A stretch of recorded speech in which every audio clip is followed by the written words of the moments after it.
কোরআনের বিরুদ্ধে, ইসলামের বিরুদ্ধে কথা বলে দুনিয়াতে কিছু মানুষকে খুশি রাখা যায়, কিন্তু পরকালীন জীবনে আল্লাহ রাব্বুল আলামিনকে খুশি করা যায় না। এই ব্যাপারটা আমাদের সকলের মাথায় থাকা দরকার। আপনারা দেখছেন যে মুসলমান ইসলামের অনেক বিষয়গুলো আমরা প্রতিবাদ করছি, দেখছি, দূর দূরান্তে ছিল, কিন্তু আমাদের এলাকার মধ্যে এটা কিন্তু চলে আসছে। কোরআন পড়ানো এমন ইতিহাস আমাদের এলাকায় ছিল না, এটাও কিন্তু আমাদের দেখতে হচ্ছে। যে বা যারাই এই কাজের সাথে জড়িত, আল্লাহ যেন দৃষ্টান্তমূলক শাস্তির ব্যবস্থা করেন, এবং যে হাত দিয়ে আমাদের কোরআনকে জ্বালিয়েছে, আগুন দিয়েছে, আল্লাহ রাব্বুল আলামিন যেন মৃত্যুর আগেই দুনিয়া থেকে তাদের সারা দেশবাসীর কাছে দৃষ্টান্ত রেখে মৃত্যুবরণ করার জন্য আল্লাহ কবুল করে, বলেন আমিন। সফলতা তারাই যারা হলো আল্লাহকে সন্তুষ্ট করতে পেরেছেন। আল্লাহ রাব্বুল আলামিন অসংখ্য মানুষকে হেদায়েতের জন্য, সতর্ক করার জন্য, জাহান্নাম থেকে বাঁচানোর জন্য যুগে যুগে নবী রাসূলদেরকে পাঠিয়েছেন। প্রত্যেকটি নবীর দাওয়াত ছিল, ইয়া কওমি ইবুদুল্লাহ, হে কওমের লোকেরা, জাতির লোকেরা, দেশের লোকেরা, এক আল্লাহ ব্যতীত কারো গোলামি করব না। এই কথা বলার জন্য যুগে যুগে প্রত্যেকটি নবীকেই পরীক্ষা দিতে হয়েছে। এক একজন নবীর পরীক্ষা ছিল এক এক রকমের। আজকে পর্যন্ত বাংলার জমিন এই পরীক্ষা দিতেই হচ্ছে। কিন্তু আদম আলাইহিস সালাম থেকে শুরু করে আমাদের দেশ পর্যন্ত, এলাকা পর্যন্ত ইসলামের কথা বলতে গিয়ে, ইসলামের দাওয়াত দিতে গিয়ে তাদেরকে পরীক্ষা দিতে হচ্ছে। আমরা দেখছি সর্বশেষ আল্লামা দেলাওয়ার হোসেন সাইদি সাহেবকেও এই পরীক্ষার মধ্যেই জীবনটা দিতে হলো। এমন ভাবে আমরা যারা আছি আমাদেরকেও পরীক্ষা দিতে হবে, কারণ আল্লাহ বলছে, ঈমান আনছো বলেই তোমাদের পরীক্ষা না নিয়ে ছেড়ে দিব, এটা হতে পারে না। যে মাস চলছে পরীক্ষার মাস, সামনে আসছে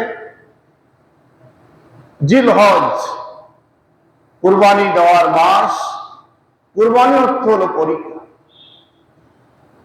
খালি গরু, ছাগল ও দুম্বা আমরা জবাই করলাম আর এটা হয়ে গেল, এর নাম কিন্তু এটা নয়।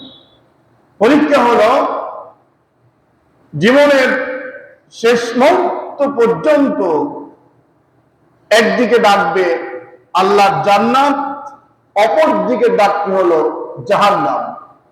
এই দুইটার সমন্বয় আমাকে আপনাকে বেছে নিতে হবে। আপনি জান্নাতে যাবেন না জাহান্নামে যাবেন, কেউ বলবে না। আপনার সিদ্ধান্ত আপনাকে নিতে হবে। আল্লাহ রাব্বুল আলামিন বলতেছেন, সফলতা তারাই ইল্লা মাউতাতানাল উলা ওমা নাহনু বিমুআদ্দিবিন, তারাই হলো সফল কাম হবে মৌতের আগেই যারা দুজক থেকে বেঁচে যায়, জাহান্নাম থেকে বেঁচে যায়, আল্লাহ রাব্বুল আলামিনকে সন্তুষ্ট করে এই দুনিয়া ত্যাগ করে পরকালীন জীবনে যারা চলে যায়। কারণ মৃত্যুর পরে তা আমল করার কোনো সুযোগ নাই, আছে বলেন? কোনো সুযোগ নাই। এখন আমরা মনে করছি যে এই জুম্মা তো ঠিক মতো পারি নাই, দেখি আগামী। আমরা এই মেয়াদটা শবে বরাত থেকেই করি আর কি, যে এইবার শবে বরাত থেকে জীবনে মৃত্যু পর্যন্ত নামাজ আর ছাড়ব না। এখন দেখা গেল শবে বরাত গেল, রোজা গেল, কুরবানির আগ দিয়ে আমার মনে নাই, আবার সিদ্ধান্ত নিয়ে থাকি ওই পর্যন্ত এবার সবে বরাত যদি আসে জীবনে আর কোনোদিন বাদ দিব না। এই যে একটা ভেজাল, এটা সফলতা নয়।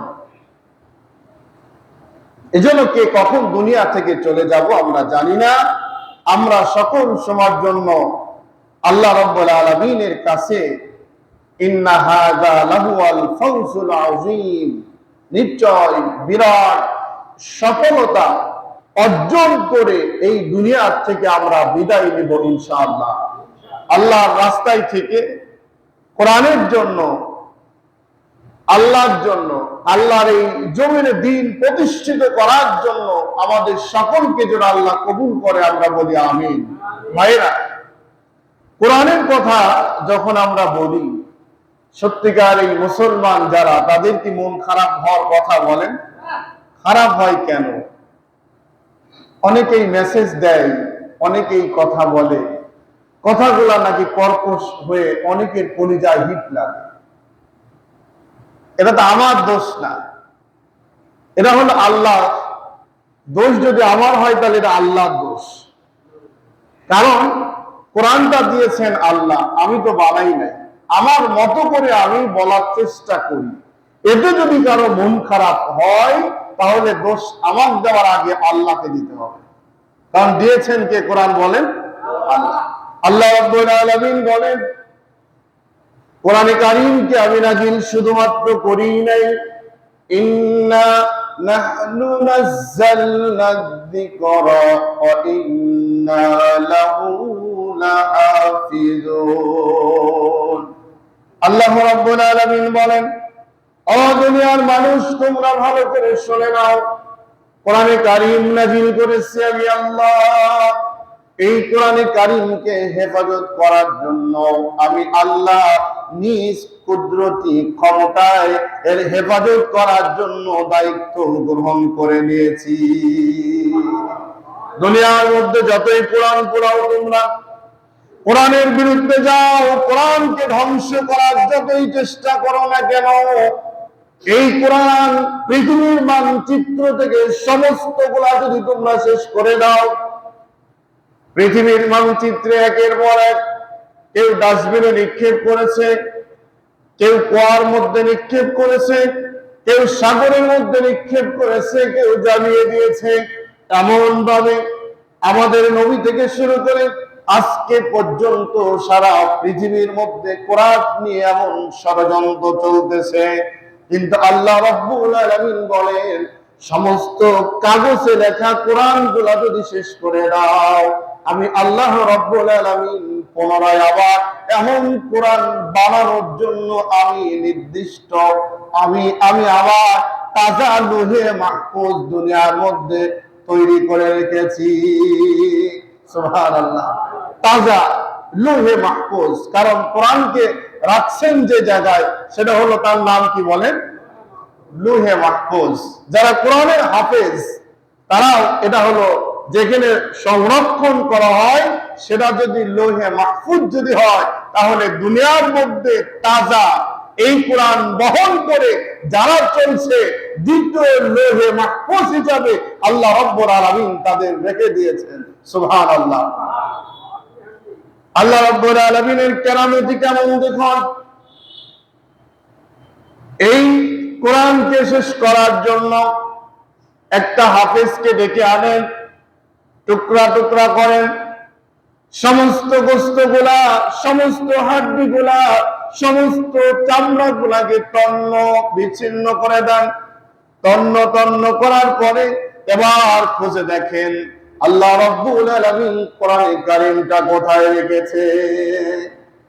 এমন চেষ্টা সারা পৃথিবীর মানুষ যদি একত্রিত বুদ্ধি করে, আগেও করেছে, এখনো করবে, ভবিষ্যতেও যদি করে, একজন হাফেজের সিনার মধ্যে থেকে এমন কোরআন খুঁজে পাওয়া সম্ভব নাকি বলেন? সম্ভব বলেন? সম্ভব নয়। এই জন্য আল্লাহ বলছেন, হেফাজত করার মালিক আমি আল্লাহ। সুবহানাল্লাহ।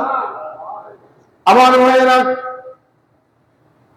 একমাত্র আল্লাহ দ্বীন প্রতিষ্ঠিত করার জন্য দ্বীনকে প্রতিষ্ঠিত করার লক্ষ্যে দুনিয়াতে যারা ঈমান নিয়ে আসছে তাদের পরীক্ষা দিতে হলো। ইতিহাস আপনারা জানেন, হযরতে বিবি আসিয়া, মা আসিয়া রাদিয়াল্লাহু তাআলা আনহাকে যখন ফিরআউন এমন ভাবে কৌশল করছিলেন, ইতিহাসটা বলার কারণ হলো আজকের ফিরআউনরা যাতে শিক্ষা গ্রহণ করে। ফিরআউন মুসা আলাইহিস সালামকে মানুষ করলেন কোলে কাঁখালে করে, খাওয়ায় দাওয়ায় সব কিছু করে। কারণ হলো কোরআনকে রক্ষা করার জন্য দায়িত্ব আল্লাহ তাআলা তিনি নিজে নিয়েছে।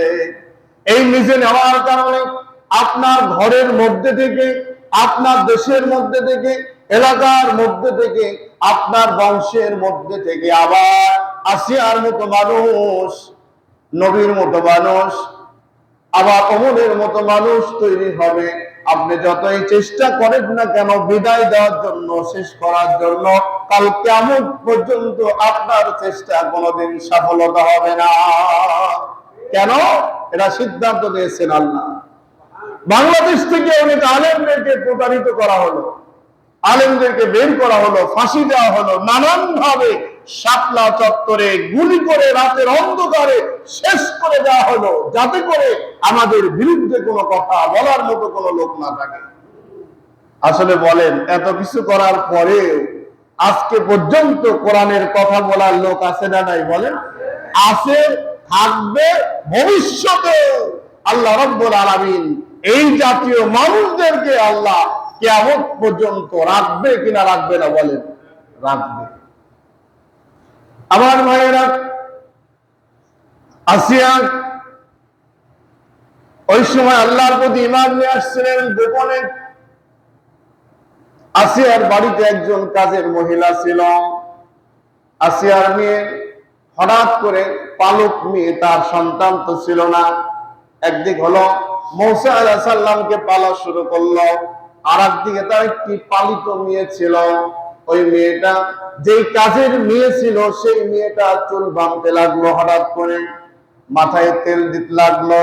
তেল দিতে দিতে হঠাৎ করে তেল পড়ে যাওয়ার কারণে ওই কাজের মেয়েটি বলল, আল্লাহ তুমি হেফাজত করো। এই কথা বলার সাথে সাথে ফেরাউনের মেয়ে বললেন, কি ব্যাপার? এই রাজত্বের মধ্যে আমার আব্বাই তো হলো রাজা, আমার আব্বাই তো হলো রব, আমার আব্বা তিনি বলে আমি আল্লাহ, কিন্তু আরেকটা আল্লাহ আছে এটা আমার জানা ছিল না। এই মহিলার মুখ দিয়ে যেই কথা শুনলাম, এটা আমার বাবার কাছে বলা লাগবে, কারণটা কি জানতে চাই। কেন বললো? মেয়েটা বললেন, আব্বুগণ, ফেরাউনকে মেয়ে বলতেছেন, কেন বলল? বলল যে ঘটনা কি তাহলে, আমার রাজ্যের মধ্যে, আমার বাড়িতে, আমার ফ্যামিলির মধ্যে কাজ করে খায়, কিন্তু মহিলাটা আমার বিধান না মেনে, আমার প্রশংসা না করে, আমার গোলামি না করে এমন আল্লাহর গোলামি কেন করে, তার থেকে জানতে চাই। মহিলাকে ডাকো। মহিলাকে ডাকলেন, ডাকার পরে বললেন, কি ব্যাপার? তুমি এমন কথা বলেছো নাকি যে আল্লাহ একজন আছেন, তিনার সাহায্য নাকি তুমি চেয়েছো? মেয়েটা বললেন, জি আমি চেয়েছি। যেমন ঈমান যখন কোন মানুষ আনে, আনার পরে একমাত্র তার টার্গেট থাকে আল্লাহ এবং ওই ব্যক্তি। আমাদের এই ঈমান না, আমরা যে ঈমান নিয়ে আসছি, আগামী পূর্বে যে দুর্যোগ শুরু হয়েছিল, এই দুর্যোগের মধ্যে অনেকেই টুপি আর মাথায় দেয় না, জুব্বা আর পরে না, পকেটেও রাখে না, দাড়িও রাখে না, ঠিক মতো নামাজ কালাম ইবাদত মসজিদে গিয়ে করবে সেটাও করে না। কেন? না জানি কোন দোষে দোষী হয়ে আবার জেলখানায় যাওয়া লাগে, এই ভয় ভীতি একটা সময় ছিল কিনা বলেন? দাড়ি কেটে ফেলে দেয়, নামাজ বাদ দিয়ে দেয়, টুপি পরা বন্ধ করে দেয়। কি ঈমান তাহলে? অবশ্য ফেরাউন বললেন, ওই মহিলা বলো। মেয়েটা বললেন, হ্যাঁ আমি বলছি। তুমি কি জানো এর পরিণতি কি হবে? মেয়েটা বললেন, না আমি জানি না। বললেন, তুমি যদি এখনো যেটা ভুল করে করেছো বলেছো এটা অস্বীকার না করো, তোমাকে কিন্তু আমি আর দুনিয়ায় রাখতে চাই না। মেয়েটা বললেন, আমাকে দুনিয়ায় রাখার মালিক আমার আল্লাহ। সুবহানাল্লাহ। আমাদের রাখার মালিককে বলেন, বাংলাদেশ থেকে তাড়িয়ে দিবেন দেন, কিন্তু পৃথিবী থেকে আপনি তাড়িয়ে দেওয়ার ক্ষমতা রাখেন না, কারণ পৃথিবীর মালিক আল্লাহ। আমার মালিক তো আল্লাহ। মহিলা এবার বললেন, এই যদি হয় তোমার ছেলে মেয়ে কয়জন? কোন জায়গায় বলছে 3 জন, কোন জায়গায় বলছে 2 জন, কোন আলোচনায় বলছে তার মেয়ে বা ছেলে ছিল হলো 4 জন। বললে 4টা 3টায় ছেলেকে তুমি নিয়ে আসো, 3, 4 বা 5 যে কয়টা ছেলে আছে ছেলেদেরকে তুমি হাজির করো আমার সামনে। রাজার নির্দেশ না করলে তো বিপদ। হাজির করলেন, করার পরে বললেন, এই মহিলা তুমি যদি এখন আমাকে আল্লাহ স্বীকার না করো তাহলে তোমাকে কি করব জানো? বললো বলেন। বললো, তোমাকে আমি গরম তেলের মধ্যে ফেলে দুনিয়ায় থেকে তোমাকে শেষ করব, তোমার ছেলে মেয়ে যারা আছে সকলকে শেষ করব। মেয়েটা বললেন, আমার এতে কোনো ভয় নেই, কারণ আমার যদি আল্লাহর সাথে থাকে আমি দুনিয়া চাই না, আমি আল্লাহকে চাই। সুবহানাল্লাহ। এর নাম হলো ঈমান। আল্লাহ রাব্বুল আলামিনের বান্দি ফেরাউন সমস্ত ছেলেদের হাজির করলেন, গরম টকবক করে তেল ফোটানো শুরু করলেন। প্রথম নাম্বার ছেলেটাকে তেলের মধ্যে ফেলে দিলেন, নিমেষের মধ্যে দুনিয়ার থেকে বিদায় নিয়ে চলে গেল। দ্বিতীয় ছেলেটা আবার ধরলেন, তৃতীয় চতুর্থ সন্তান যখন যাবে মহিলাকে বেঁধে রাখা হলো। মহিলাটা যেন ফেরাউনের কাছে মাথা নত করে স্বীকার করে, সারেন্ডার হয়। পানি তেলের মধ্যে থেকে আওয়াজ আসতেছে এমন ভাবে লেখকরা এরকম লিখেছেন, আব্বু আম্মু ও মা, কোন সময়ের জন্য জালিমের কাছে মাথা নত করো না, কারণ হলো এটা তেল মনে হচ্ছে কিন্তু এটা তেল নয়। এই তেলের মধ্যে থেকে রূহটা বের হতে দেরি আমরা আল্লাহ জান্নাত এখান থেকে দেখতে পাই। সুবহানাল্লাহ। এই হলো ঈমানদার। মহিলাটা সর্বশেষ সন্তান যখন এই অবস্থা হলো, মহিলাকে এবার ধরলো।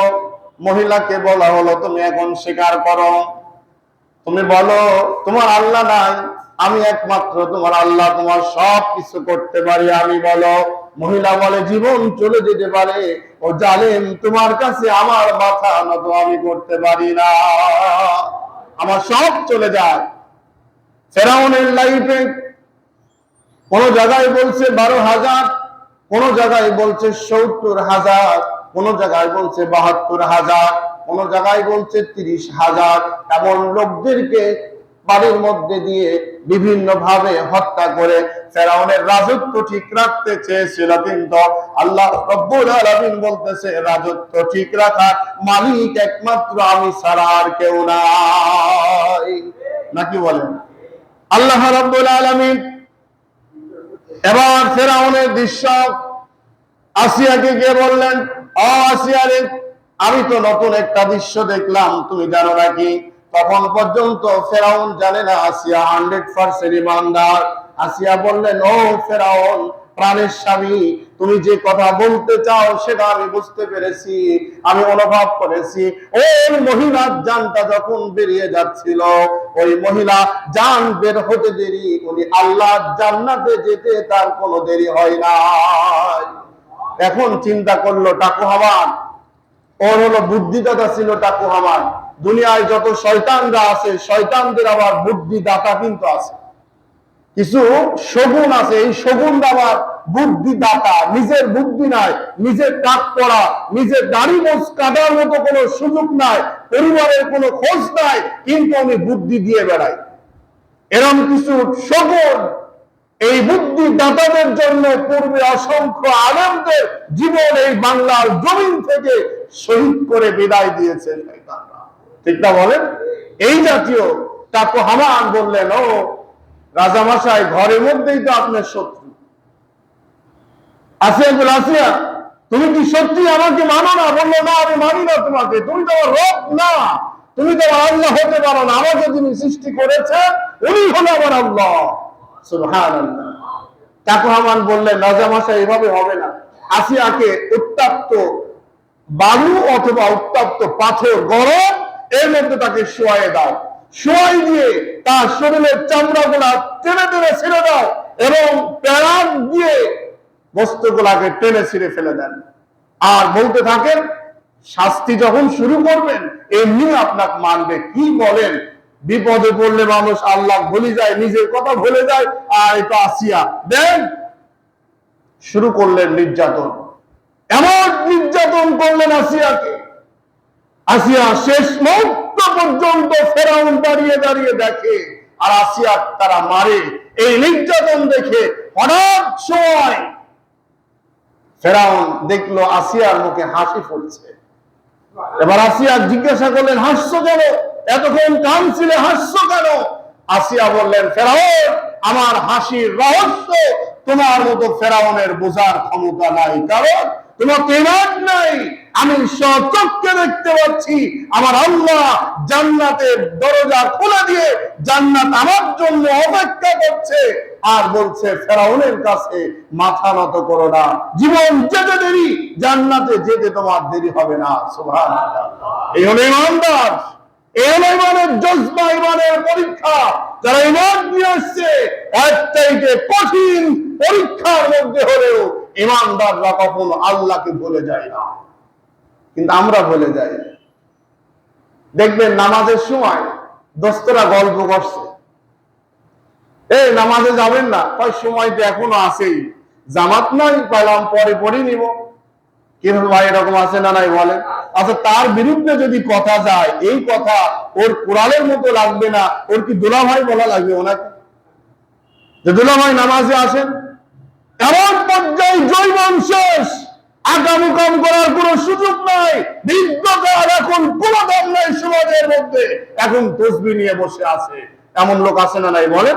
এখন মসজিদে গিয়ে নামাজটা সেজদা দিবে, মাথা নত করবে আল্লাহর সামনে, সে ক্ষমতা তার নাই। অথচ জৈবন যখন ছিল, কত মেয়েদের পিছনে, কত মানুষের পিছনে, কত ইসলামের বিরুদ্ধে কথা বলে জীবনটাকে ওই দিকে ব্যয় করছে। শেষ উপায় কোন জায়গায় যখন কোন দাম নাই, এখন কয় আল্লাহ তুমি ছাড়া কেউ নাই, আল্লাহ ছাড়া কেউ নাই। ঠিক তো আল্লাহকে সেজদা দেওয়ার ক্ষমতাই নাই। এরকম লোক আছে না নাই বলেন? আল্লাহ সেজদা দেওয়ার জন্য কপাল দিয়েছেন, আপনার দাদার ক্ষমতা নাই এই কপালের মধ্যে একটা চুল গজানো। কি বলেন, পারবেন?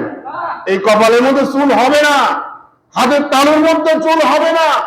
আপনার এই জায়গাগুলো নির্দিষ্ট করে আল্লাহ দিয়েছেন একমাত্র আল্লাহর জন্য। সুবহানাল্লাহ বলেন। এই কপালটা আল্লাহর জন্য, সেজদা করুন আল্লাহর কাছে, মাথার মতো করে আল্লাহকে ডাকেন, আল্লাহ ভাগ্য খুলে দিবে আপনার। নামাজ নাই, কালাম নাই, ফতোয়ার অন্ত নাই, কত যে ফতোয়া শিখছে এরা, এই শোভনগুলো যে কত ফতোয়া জানে ওরা নিজেও জানে না। আছে না নাই বলেন? ভাই আমার বিরুদ্ধে কথা বলেন, তার ভয় নেই, রিজিকের মালিক তো একজন, কিন্তু অন্যায় থেকে আপনাকে ফিরিয়ে আসতে হবে। আমার ভাইয়েরা, এই শগুনদের কি দিবেন আল্লাহ দেখেন। আল্লাহ রাব্বুল আলামিন বলেন, সফলতা হলো তাদের জন্য যারা হলো ঈমানদার, ঈমানের পরীক্ষায় যারা উত্তীর্ণ হবে তাদের জন্য সফলতা। সফলতা মানে আল্লাহ যদি আপনার প্রতি সন্তুষ্ট হয়ে যায়, আল্লাহ আপনার জন্য যদি রাজি হয়ে যায়, আল্লাহ যদি আপনার হয়ে যায়, এই দুনিয়ার আর লোভ লালসা কোনো কিছুর দরকার আছে নাকি বলেন? আল্লাহই তো আপনার। কারণ আমরা আল্লাহ থেকে সবচেয়ে বেশি চাই হলো শান্তি। সফলতার আরেকটা অর্থ হলো শান্তি। আচ্ছা, শান্তি সারাদিন পরিশ্রম যখন করি, ক্লান্ত শরীর, ফ্যান বলেন, এসি বলেন, আর যাই বলেন, এই যে বাতাসগুলো আসছে, এই বাতাসে কিন্তু শান্তি হয় না, অস্থায়ী। কিন্তু হঠাৎ যদি আল্লাহ আকাশে একটা মেঘ দিয়ে 2-4-5 মিনিট যদি একটা বাতাস দেয়, সারাদিনের এসি, সারাদিনের ফ্যানের বাতাস আর এই 5 মিনিটের বাতাস এক করলে কি সমান হবে? হবে বলেন? এর নাম হলো আল্লাহ, এর নামই হলো আল্লাহ। আল্লাহ সফলতা আমরা চাই, দুনিয়ার মানচিত্রে এত কষ্ট করতে হবে, দুনিয়া মুমিনদের জন্য জেলখানা, লাত্তি ঝাঁটা ঘাট প্রতিঘাত সবগুলোকে সহ্য করে পরকালীন জীবনে শান্তির জন্য আল্লাহ জান্নাতে যাওয়ার চাইতে সফলতার কিচ্ছু হতে পারে না। ঠিক না বলেন? আমরা চাই কি বলেন? জান্নাত। আমরা কি চাই? আমরা চাই জান্নাত। জান্নাতে যেতে হলে আমাকে আপনাকে ঈমানটা মজবুত করতে হবে ইব্রাহিম আলাইহিস সালামের মতো। এই যে আমরা কুরবানি দিই, কুরবানিটা শুধু গরু জবাই করেন না আর গোশতের হিসাবই করেন না। আমরা কুরবানি দিচ্ছি হলো আল্লাহ রাব্বুল আলামিনের একটি পরীক্ষা। ইব্রাহিম আলাইহিস সালামের সন্তান নাই, দীর্ঘ সময় আল্লাহ বলছে, আল্লাহ আমাকে একটা সন্তান দাও, আল্লাহ একটা সন্তান দাও। আচ্ছা বলেন তো, সেই সময় কি কুসংস্কার ছিল না? এখনকার চাইতে আরো বেশি ছিল। এখন হয়তো ওদের চাইতে একটু ছিড়িয়ে যাচ্ছে সামনে, কুসংস্কারে ভরপুর। কেউ বাজায় পাথর ঘাটে, কেউ বাজায় গাছতলায়, কেউ বাজায় দরগায়, কেউ বাজায় বিভিন্ন জায়গায়। কিন্তু ইব্রাহিম আলাইহিস সালাম সন্তান নাই, বৃদ্ধকাল, বারবার বারবার করে তিনি যার কাছে চাইতেন তিনি হলো তার একান্ত মালিক আল্লাহ। আল্লাহকে বললেন, আল্লাহ আমার সন্তান নাই, আমাকে একটা সন্তান দাও, আমাকে একটা সন্তান দাও, আল্লাহ একটা সন্তান দাও। আল্লাহ রাব্বুল আলামিন বললেন, হে আল্লাহ, তুমি তো সেই আল্লাহ, নূহ আলাইহিস সালামকে তুমি রক্ষা করেছিলে, ইউনূস আলাইহিস সালামকে রক্ষা করেছিলে, আদম আলাইহিস সালামকে রক্ষা করেছিলে। তুমি তো সেই আল্লাহ, তুমি আমাকে একটি সন্তান যদি দাও, আমার বংশের নামটা ধরে রাখার জন্য, সামনে এই বাইতুল্লাহকে হেফাজত করার জন্য এমন একটি লোক দাও যার ওসিলা করে এই বাইতুল্লাহকে ঠিক রাখা যায়। আল্লাহ রাব্বুল আলামিন হঠাৎ করে জানায় দিলেন, ইব্রাহিম আমি তোমার গর্ভে সন্তান দিব। সুবহানাল্লাহ, সন্তান দিব তোমাকে আমি। এই খুশি শুনে ইব্রাহিম আলাইহিস সালাম অনেক খুশি। দেখেন, যাদের ছেলে মেয়ে নাই, 10 বছর, 20 বছর, 18 বছর, 25 বছর, 30 বছর পরেও সন্তান আছে, হয়েছে, আল্লাহ দিয়েছে, এর রেকর্ড কিন্তু আছে, আছে না বলেন? কিন্তু কিছু লোক এই সময় কাটাতে যায়, কত মাজারে গেল, ভেন্ডামারি মাজারে যান, দেখবেন মেয়েরা শাড়ি খুলছে এক জায়গায়, গোসল করে আর এক জায়গায় ডুব দিয়ে, কেউ গায়ে ঘাস তুল, কেউ ঝিনুক তুল, কেউ পাথর তুল, কেউ ইত্যাদি। এই যে মাজারে মান্যত করা, বিভিন্ন দরবারে গিয়ে মান্যত করা আর সন্তানের দাবি করা, সন্তান চাওয়া, আসলে তাদের কি ক্ষমতা আছে সন্তান দেওয়া? বলেন, তাদের কিচ্ছু নাই। এই পৃথিবীর এমন কোন ব্যক্তির শক্তি নাই একটা মাথার চুল পড়ে গেলে ওই জায়গায় লাগাই দেওয়া, আছে বলেন? তাহলে সন্তান দিবে কিভাবে? অথচ আল্লাহ রাব্বুল আলামিন যে আমাদের মালিক, প্রমাণ দিলেন অবিবাহিত মেয়ের পেটে বাচ্চা দেওয়ার ক্ষমতা আমি আল্লাহর আছে, আছে না নাই বলেন? এখন কি আল্লাহ ইচ্ছা করলে দিতে পারে কিনা? কিন্তু দিচ্ছে না, পারে, দিচ্ছে না। তাকে দিয়েছিলেন পিতা ছাড়া সন্তান, মা মরিয়ম আলাইহিস সালামকে আল্লাহ রাব্বুল আলামিন তার গর্ভে সন্তান দিলেন। সন্তানের নাম হলো কি? ঈসা আলাইহিস সালাম। বলেন সব, ঈসা আলাইহিস সালাম। তিনাকে আবার আল্লাহ আত্মগোপন করে রাখলেন। আল্লাহর কেরামতি বোঝা বড় দায়, আল্লাহর কেরামতি বোঝা বড় দায়। দেখেন, সন্তান দিলেন, আবার সন্তানকে দুনিয়ার থেকে উঠায় নিলেন। কেন নিলেন আল্লাহ ভালো জানেন। তবে তাফসীর যতটুকু বলে, আপনারা যারা আছেন, আপনাদের মর্যাদা অন্য অন্য নবীর উম্মতদের চাইতে অনেক বেশি। সুবহানাল্লাহ বলেন। ঈসা আলাইহিস সালাম বলছিলেন, আল্লাহ শেষ জামানার নবী তো হব না জানি, কিন্তু শেষ জামানার উম্মত হিসাবে যদি আমাকে আবার যাওয়ার সুযোগ দিবে আল্লাহ, আমি নবী হওয়ার চাইতে ওইটাই বেশি খুশি হতাম আল্লাহ। এরকম দোয়া করতে করতে আল্লাহ তার দোয়াটা কবুল করে তাকে কোথায় রাখছেন, কিভাবে রাখছেন, এটা আল্লাহ ভালো জানেন। এটা আমাদের আর গভীরে যাওয়ার দরকার আছে বলেন? নাই। কেউ কেউ বলে আল্লাহ ছেলে আছে, মেয়ে আছে, নাই কেন, বিয়ে করলেন না কেন, ইত্যাদি ইত্যাদি ইত্যাদি। এই প্রশ্নগুলা করা আল্লাহ নিষেধ করেছেন। কোরআনে কারিমে 2 প্রকার ওহী নাজিল করছেন। আয়াতের কোয়ালিটি হলো 2 প্রকার। একটা আয়াতের অর্থ হলো পৃথিবীর সমস্ত মানুষ জানবে, আরেকটা অর্থ হলো শুধু আল্লাহ জানবে। আমি জানবো না কেন? এই কেন জানবো না এই প্রশ্ন করার এখতিয়ার কোনো ঈমানদারের নাই। কিন্তু আমার সমাজে, আমাদের দেশে কিছু পাকনারা আছে, খুঁজতে থাকে, খুঁজি খুঁজি বের করে আলিফ লাম মিম অর্থ পেয়েছি আমরা, হ্যাঁ মিম অর্থ পেয়েছি আমরা। কি অর্থ?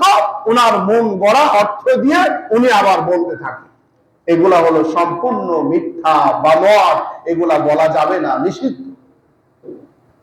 তাহলে আল্লাহ রাব্বুল আলামিন ইব্রাহিম আলাইহিস সালামকে সন্তান দেওয়ার খোঁজ দিলেন, হঠাৎ সন্তান হয়ে গেল। দীর্ঘদিন পরে সন্তান হলে এর ভালোবাসা কিন্তু থাকে অন্যরকম। আল্লাহ রাব্বুল আলামিন বললেন, ইব্রাহিম তোমাকে যে সন্তান দিয়েছি আমি, এই সন্তান এখন থেকে শুরু করে যতক্ষণ পর্যন্ত আমি মেসেজ না দিব ততক্ষণ পর্যন্ত ওই জঙ্গলের মধ্যে রেখে আসো। ওই জায়গা থেকে এক চুল পরিমাণ সিদ্ধান্তে পিছনে যাওয়ার তোমার কোনো সুযোগ নাই। চিন্তা করেন, এমনি বৃদ্ধকাল, এরপরে আল্লাহ সন্তান দিয়ে এখন বালুচরের মধ্যে যদি সন্তান রেখে আসেন, বালুচরের মধ্যে আপনার বউকে আপনার ছেলেকে যদি বলেন এই চল ওখানে যাব, যাওয়ার পরে নৌকানে আপনি চলে আসলেন, বউ কখন রাখি আসলেন, আসার পরে আপনি জাত গোষ্ঠী ওখানে কি ঠিক ছবিও বলেন? এমন কিছু বলবে এবং জাতি সমাজ আপনাকে এমন ভাবে কিছু বলবে, বলার পরে বলো এতদিন দেখলাম টুপিওয়ালারা ভালো, এখন দেখছি না, বলবে কিনা বলেন? এই যে দৃশ্য। অথচ ইব্রাহিম আলাইহিস সালামকে নির্দেশ দিলেন আল্লাহ, সন্তানকে ওই মরুভূমির মধ্যে রেখে আসো। প্রস্তুতি নিলেন, মা হাজেরা নিয়ে যাচ্ছেন, সন্তানকে কোলে নিয়ে দুইজন চললেন।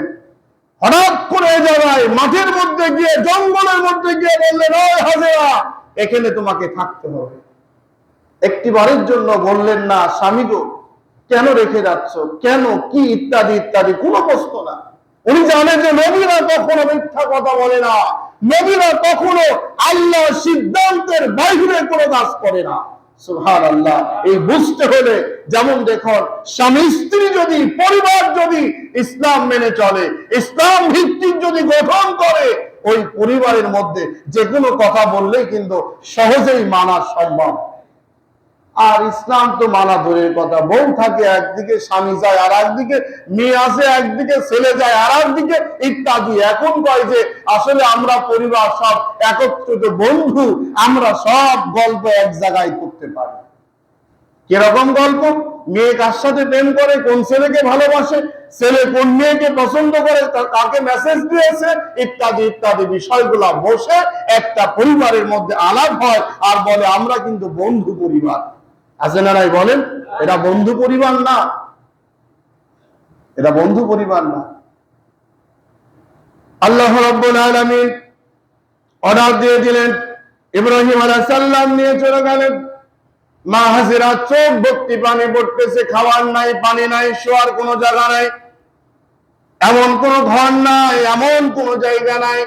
আকাশের নিচে, জমিনের উপরে, এই জঙ্গলের মধ্যে রেখে আসতেছেন যখন, ইব্রাহিম আলাইহিস সালাম সান্ত্বনা দেওয়ার মতো কোন জবাব, কোন ভাষা ভিতর থেকে বের হয়ে আসছে না। কেন? এতদিন পরে সন্তান আসলো। যেমন দেখুন, যদি কারো বাপ মারা যায়, মা মারা যায়, সন্তান মারা যায়, আমরা সমস্ত লোক তাকে বোঝাই কাঁদতে হয় না, কাঁদো না, এরকম যাওয়াই লাগবে, ইত্যাদি ইত্যাদি যতই বুঝ আমরা দিই, কিন্তু আসলে ওই লোকটার অবস্থান আর আমার অবস্থান কি এক বলেন? ওই লোকই জানতে আমার কি হারিয়ে গেল, আমি কি হারাই ফেললাম দুনিয়া থেকে। ওই মুহূর্তে যতই একটা বোঝান না কেন, এই বুকের যে বাঁধ ভাঙা একটা কষ্ট, এই কষ্ট ওই মুহূর্তের জন্য নিবারণ করা যায় না। ইব্রাহিম আলাইহিস সালামের বুক ভর্তি কষ্ট, কিন্তু মা খাদিজার জবাব দিতে পারছে, মা হাজেরার জবাব দিতে পারছে না। ওইদিকে মা হাজেরাও জোর করে বলতেও পারছে না যে আমাকে জবাব না দিলে আমি এখানে থাকবো না, বলতেও পারছে না। আল্লাহ রাব্বুল আলামিন দুইজনের অবস্থা বুঝতে পারলেন। ইব্রাহিম আলাইহিস সালামকে বললেন, প্রাণের স্বামী আমার, আমাদের রেখে যাও, কোনো চিন্তা নাই, কোনো টেনশন করি না। ও প্রাণের স্বামী, আমাকে রেখে যাওয়ার মধ্যে আল্লাহর কোনো ইশারা আছে নাকি, এটা আমাকে একটু বলে যাও। ইব্রাহিম আলাইহিস সালাম হাতের আঙ্গুল উঁচা করে বললেন, আল্লাহ তোমার সমস্ত দায়িত্ব, তোমার সমস্ত বিষয়গুলা আল্লাহ সিদ্ধান্ত নিয়ে নেবে। মা হাজেরা আর কোনো কথাবার্তা না বলে নীরব ইব্রাহিম আলাইহিস সালাম চলে আসতেছে। আল্লাহ বললেন, মাঝে মাঝে সন্তানকে দেখতে যাও, দেখবা, আসবা, ফিরবা। হঠাৎ করে সন্তান যখন হাঁটা শিখে গেল, একটা পর্যায়ে চলে আসলো, আল্লাহ রাব্বুল আলামিন বললেন, ইব্রাহিম, সবচাইতে তোমার কলিজার টুকরা আপনজন বস্তু যেটা, ওই বস্তুটা তুমি কুরবানি করো। এই কুরবানির জন্য আমি আল্লাহ তোমাকে নির্দেশ দিয়ে দিলাম। এর নাম হলো পরীক্ষা। এই হলো পরীক্ষা। আমরা মনে করি যে বাজার থেকে গরু কিনলাম, মোষ কিনলাম, খাসি কিনলাম, দুম্বা কিনলাম, আর গোস্ত নিয়ে বাড়াবাড়ি শুরু করলাম। ফ্রিজে থবো না খাবো, 3 ভাগ করবো না 1 ভাগ করবো, দিব কি দিব না ইত্যাদি, এই নিয়ে মতনৈক্য করি আমরা। কিন্তু আসল অর্থ কি, আল্লাহ সন্তুষ্ট কিভাবে করতে হবে, ইমানদারের দায়িত্ব কি, ভূমিকা কি, আমরা কিন্তু এটা বুঝি না। ইব্রাহিম আলাইহিস সালামকে আল্লাহ প্রচন্ড পরীক্ষা করেছে। পরীক্ষা করার পরে ইতিহাস আপনারা জানেন, ইসমাইল আলাইহিস সালামকে এবার মা হাজেরার কাছে যাচ্ছেন নিয়ে আসার জন্য। মা হাজেরা খুশি হয়ে গেলেন, দীর্ঘদিন পরে হলো আমাদের নিতে আসছে, আল্লাহ শুকরিয়া নিতে আসছে, আমাদেরকে নিতে আসছে। তখন হঠাৎ করে বললেন, স্ত্রী, সন্তানকে প্রস্তুত করে দাও। ও সন্তান, আমি তোমাকে কুরবানি দিতে চাই, আল্লাহ কুরবানি দেওয়ার জন্য নির্দেশ দিয়েছেন, তুমি প্রস্তুতি নাও। সন্তান কোনো কথা বললেন না, ছোট্ট মানুষ হলে কোনো কথা নাই। সন্তান বললেন, আল্লাহ যদি আপনাকে অনুমতি দেয়, আর এরাই যদি আল্লাহর মেসেজ হয়ে থাকে, আমি নিজে প্রস্তুতি নিলাম।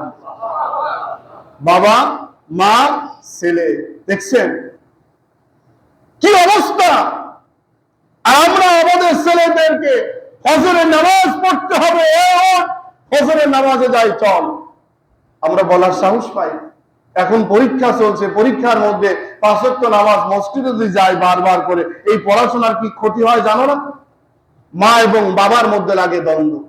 পরীক্ষার রেজাল্ট যদি খারাপ হয়, বলবো তোমাকে আগেই বলছিলাম, তুমি তো কথা শোনো নাই, বারবার 5 ওয়াক্ত নামাজে মসজিদে নিয়েছো, ওই সময়টা যদি পড়তো, নামাজ পড়ার সময় তো কতই পাবে, ইত্যাদি ইত্যাদি অনেক কথাবার্তা।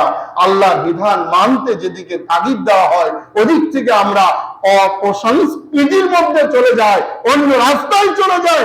আপত্তি নাই, নামাজের মধ্যে হলো আমাদের আপত্তি। তার বাস্তবতা দেখো, আমরা যত মানুষ নামাজ পড়ি, এই যতগুলা মানুষ আমরা আসছি, এই মানুষগুলা কি আমার বন্ধু, আমার ভাই, আমার সন্তান, আমার আপনজন? উনি মসজিদে আদেও গেল কিনা, নামাজ পড়লো কিনা, নামাজ পড়বে কিনা, এই খোঁজটা কি নেওয়ার ক্ষমতা আমরা রাখি? বলেন, রাখি না। অথচ বলি, সন্তান আমার কথা শোনে না, সন্তান আমাকে আর মানে না, সন্তান আমার আর বলো না, এখন তো সব নিজ নিজ দায়িত্ব, ইত্যাদি ইত্যাদি। যে যেভাবে পারি আমরা বেরিয়ে আসছি প্রমাণ দেওয়ার জন্য। কিন্তু আল্লাহর কাছে আমাকে আপনাকে হিসাব কিন্তু দিতে হবে, আপনার পরিবার সম্পর্কে, আপনার সম্পর্কে, আপনার দায়িত্ব সম্পর্কে। কাল কিয়ামতের ময়দানে আল্লাহর কাছে প্রত্যেকটি দায়িত্বশীলকে আগে হিসাব দিতে হবে। এজন্য সম্মানিত উপস্থিতি, সময় যেহেতু খুবই কম, আসুন আল্লাহ রাব্বুল আলামিনের যেই পরীক্ষা আল্লাহ রাব্বুল আলামিন আমাদের দিয়েছেন দুনিয়ায় পরীক্ষার জন্য। এই দুনিয়ায় আল্লাহ বলছে, আমি তোমাদেরকে এমনি এমনি পৃথিবীতে পাঠাই নাই, তোমাদের পাঠিয়েছি পৃথিবীর মধ্যে আমি শুধুমাত্র আমার ইবাদত করা, গোলামি করা, দাসত্ব করা, আমার বন্দিগি করা, আর কিচ্ছুর জন্য নয়। তাহলে ইবাদত শুধু নামাজ না, ইবাদত শুধু রোজা না, ইবাদত শুধু হজ কুরবানি না, ইবাদত তো হলো আপনার ব্যবসা বাণিজ্য, কর্ম, চাকরি, সব কিছুর মধ্যে দিয়ে আল্লাহর ইবাদত নিহিত রয়েছে। আপনি আল্লাহকে সন্তুষ্টর জন্য হালাল পথ অবলম্বন করাটাই হলো আল্লাহর ইবাদত। আমরা যেন করতে পারি, আল্লাহ যেন আমাদের তৌফিক দান করে, বলেন আমিন। আগামী জুম্মায় আলোচনা হবে তারপর থেকে ইনশাআল্লাহ। আমরা যেন প্রস্তুতি নিতে পারি, আল্লাহ সন্তুষ্ট করার জন্য, আল্লাহ আমাদের যেভাবে চলতে বলছেন সেভাবে চলার জন্য যেন আমরা সকলে মৃত্যু পর্যন্ত প্রস্তুত থাকি। আল্লাহ যেন তৌফিক দান করে। আমরা সকলে বলে আমিন। ওয়া আখিরু দাওয়ানা আলহামদুলিল্লাহি রাব্বিল আলামিন।